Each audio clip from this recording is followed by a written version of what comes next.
Are you here in Paris on vacation? No, darling, I'm on holiday.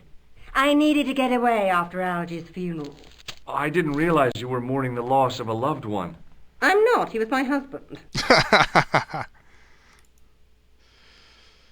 I'm sorry to hear about your husband's death. You wouldn't be if you knew him, my dear. It gave me the opportunity to take a well-deserved holiday. Daphne suggested a change of scenery. Paris, she said. A wild romance is just what you need to take your mind off the inquest. Well, the closest I came to romance was being wooed by a drunken Breton chef. I must say I was disappointed with his coq au vin. Not at all what I was expecting. I was thinking of cutting my holiday short, packing my bags and heading back to Hemel Hempstead. That was until last night. So everyone in this entire world is either single or in loveless marriages. Nice. What happened to you last night? I was stricken, Mr. Stobart. Cupid's arrow has cleft my bosom. They couldn't really miss. It was just as I'd always imagined it should be. The intimacy of candlelight, romantic music tinkling across the room, and then a stranger's glance. Those brooding eyes, that suave manner, those tight trousers. He was the man I'd been waiting for all my life. I'm glad he finally turned up after all these years. Ah, but it wasn't to be. He was merely toying with my affections. And if I ever catch up with him, he's dead. Ha! Who was the guy who led you on? His name is Merlin. Okay. So she got smitten by a wizard. Can you think of any use for this tool, ma'am? I can think of someone I'd like to use it on. I knew that was probably coming, but just in the sake of completeness, I did it. Do you recognize the man in this photograph? My God, it's him! That's Merlin! She represented everything I loved about the English. The lady was totally deranged. Merlin? You mean King Arthur's wizard? Good heavens, no! Monsieur Merlin is a fellow guest. He's the man I've been telling you about. That's the man who spurned me. The man you know as Merlin is a fake. What do you mean, sweetie? He's a murderer. He also uses the name Khan. I am shocked, Mr. Stobart. Shaken. I took him to be a gentleman, a man of honor. Do you know, I'd rather like to assist you in stitching him up. A possible ally. When did you last see Merlin? It was no more than an hour ago. He came downstairs and spoke to that clerk chappie. Something passed hands. I couldn't see what exactly. A briefcase? No, smaller than that. A bundle of papers, perhaps. The clerk put it in the hotel safe and Merlin went out. Are you sure you saw Merlin putting documents in the safe? Yes, darling, positive. I wonder what they were. Obviously something of great importance. Yeah. I'd sure like to get my hands on whatever it is. I'll bet they had something to do with Plantow's briefcase. Has Merlin returned to the hotel? No, he hasn't. Are you going to search his room? If I could get in there, I would. Do you know what this is? At a guess, I'd say it was a clown's nose. That's right. It was worn as a disguise by a vicious killer. Ah, Mr. Merlin, perchance. That's him. Does this tissue mean anything to you? I'm no shrinking violet, but that object makes me feel quite queasy. I just couldn't bring myself to use the buzzer on this dear lady. Oh, fine. I'm sure she would like to get a bit of a tingle. Anyway. So we need to bust into another safe, perhaps. Ah, here we go. Maybe the clerk's over here. Yes. Hanging from a brass hook was a key and a plastic tag. No one's looking. Quick. Excusez-moi, monsieur. Ah, darn. What? You were trying to steal that key, no? No way. Ha! It was the register of guests staying at the hotel. So am I guessing we have to look for either Khan or Merlin? There was no one registered under the name of Khan, but the name in the book for room 22 was Merlin. Merlin. The clerk wore a disdainful expression, like he'd been born with it. I want some information. Who are you? The police? I'm conducting a private investigation. Ah, I know only too well what you mean. That is one of the drawbacks of the catering business. When people book into an hotel, they leave their morals at home, no? Perhaps.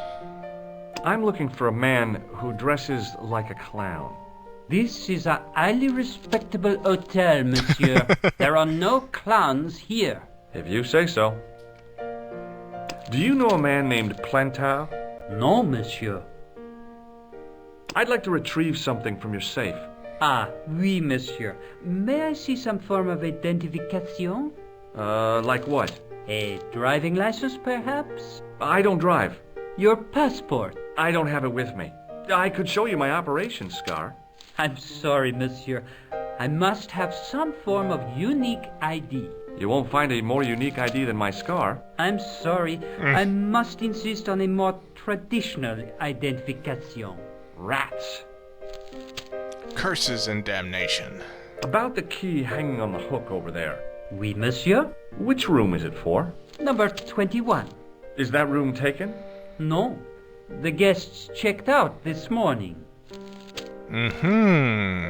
Perhaps we go through the adjoining wall? I'd like to check into room 21. That is not possible. How come? You said it was vacant. It is reserved for another guest. Rats. No, monsieur. Dutch. That was a low blow. Do you have a guest by the name of Khan? No, monsieur. Perhaps you would care to check the register. I already did. Alors, you know I am telling the truth. May Saint Armand strike me down if I lie. The man who calls himself Khan has a scar on his right cheek. Vraiment? I tell you, I do not know a man named Khan. Maybe not, but I noticed a change in his expression when I mentioned the scar. What do you make of this tool? Stunning, monsieur. I bet you handle it like a professional. Do you recognize the man in this photograph? Yes, monsieur. That man is one of our guests. What name? I cannot tell you that. It's Merlin, isn't it? Alias Khan, the clown. I told you, I cannot tell you that. But it's true. Do you recognize this red nose? No, monsieur. What do you make of this tissue? Do you wish me to dispose of it for you, monsieur? Hey, no! It could be useful. I'm holding on to this. As you wish, monsieur. Perhaps you would like a little plastic baggie to keep it in? Nah, it's fine the way it is. Hey, shake my hand. I'd rather not, monsieur. I'm still sore from the shock administered by one of the guests. He was secretly concealing an electrical device in the palm of his hand. Practical jokes are so puerile, don't you think? Oh, yeah, sure. So someone else tried that.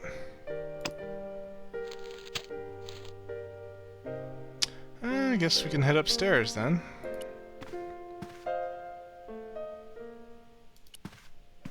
The sign on the door read 21. The door was locked. Well, that's not surprising. If the tailor's description was correct, this was the killer's room. The sign on the door read 22. The sign on the door read 20. The door was locked. The system is down. Okay.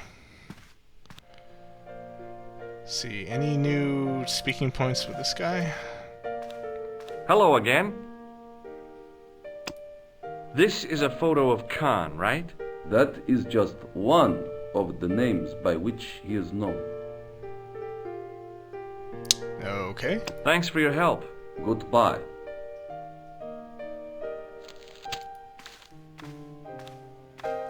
Anything new with the lady? Hi, ma'am. Hello, George. What can I do for you now? Did I show you this photograph? Yes, darling. Okay. How about the key? Would you distract the clerk while I borrow a key? Are you asking me to aid you in a criminal act, darling? Oh, no. It's the key to an empty room. And why, may I ask, do you wish to gain access to an empty room? Do you plan to squat? No, ma'am. Scouts or not? I was never in the Boy Scouts, ma'am.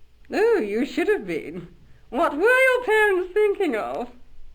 It's a fine way for a boy to get licked into shape. Oh, jeez. Now tell me, why do you want to get into that room? It's next to the room the killer is using. Ah, so you plan to eavesdrop on Merlin?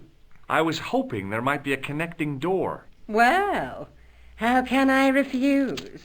I shouldn't think my feminine charms would be much use in this case, but a good dose of English arrogance might do the trick.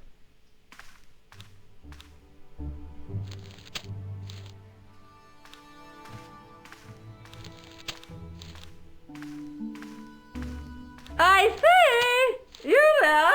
Flunky! Oui, madame. Listen carefully. You do understand English, don't you? But of course, madame. Good. I wish to deposit some jewelry for safekeeping. I understand. Are you quite certain? Oh, bien sûr, madame.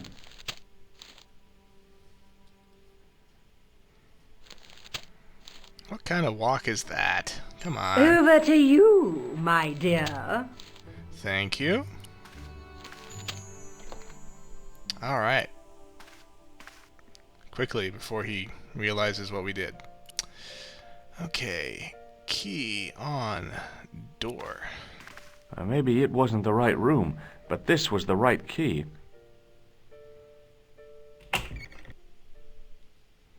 Not bad. It was a massive mahogany wardrobe. And Narnia is on the other side.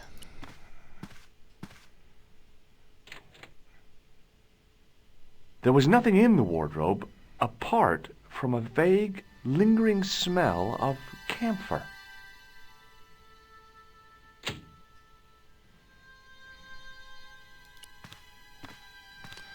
I have a feeling we might be climbing out of a window soon. A cabinet stood beside the bed.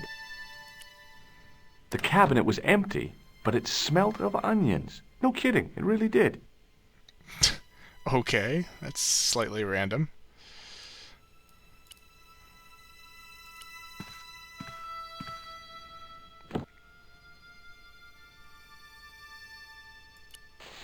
Yep, here we go.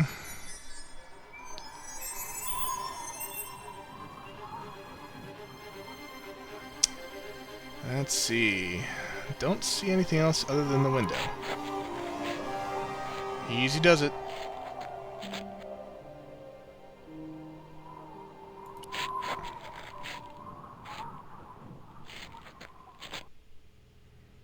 Bingo.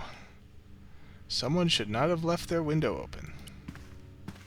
The cabinet had no drawers, just a single door.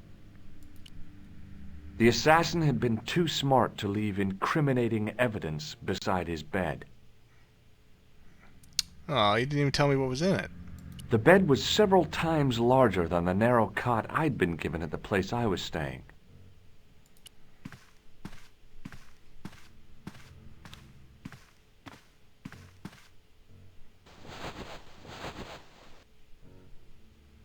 The bed was freshly made, and the crisp white sheets told me nothing about the killer's habits.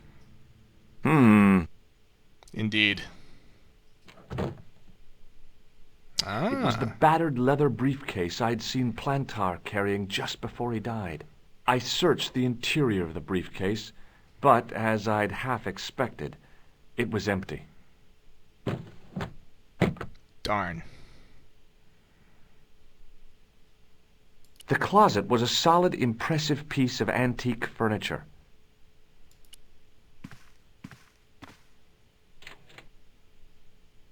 The closet was a solid, Okay, yes, we know.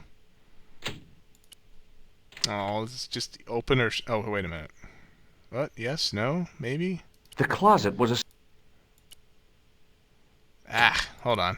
There's two things here. Let me see if I can get the other one. No! There's something in there.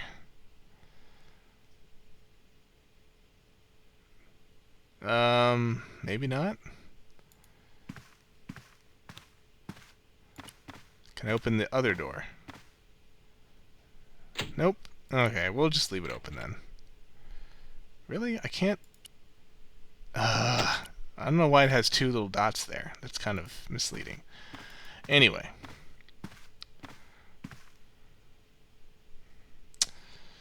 Okay, well, let's go through the door then. It was Khan. I had the kind of feeling in my stomach that would usually send me running to the bathroom. Whoa.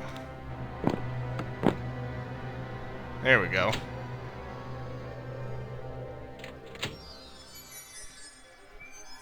Uh-oh. As Khan opened the wardrobe, I was sure I was dead. But he grabbed his pants quickly and didn't even see me. Oh, you lucky, lucky man. I didn't usually spy on men getting changed.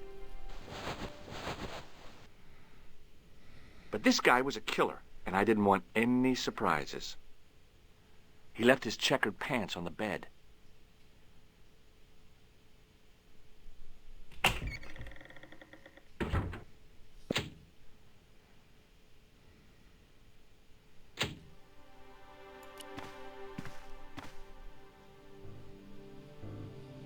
Yes, they look like pants. I wondered if the guy was colorblind. Hmm. I had that kind of feeling you only get from searching still warm pants. There was nothing in the pocket. Wow. There was no bulge. No bulge in the pocket, indeed. So he took whatever he had. The pocket was empty. A strip along the side seam of the pants had been unpicked, then sewn back up with strong thread and a special stitch. For a secret pocket, maybe? A strip along the side seam, then sewn. I flipped the pants over. It looked like there could be something in this pocket. I found an ordinary matchbook. No matches, no clues. But as I pulled it from the pocket, a strong thread came with it. A thread with a metal tag on the end. A thread was hanging loose near the pocket. The pocket was empty.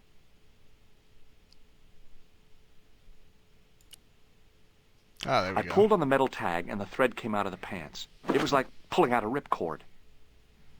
Oh, we have to flip it back over. I bet that's for the secret pocket. I tried not to think that the assassin's butt had just been in here. I found nothing in the pocket. Alright, let's flip this over. I turned the pants over again. There we go. I searched the pocket gingerly and found a pass card. It read, Thomas Merlin, Gruber Electronics Corporation. So one of his aliases. I wondered if the guy was... Yeah, we know. Alright, I think that should do it. So, can we just go back out this way? Yes, we can. Alright. Take a look at what we got. It was a key ring bearing one large brass key and a tag which read, Hotel Ubu. The matchbook bore a pattern of swirling color and the words, Club Alamut. It was the card I'd found in the hotel bedroom. It read, Thomas Merlin, Gruber Electronics Corporation. So, it looks like we have some fresh leads. And we will start following those up in the next video. Till then, fellow adventurers, see ya.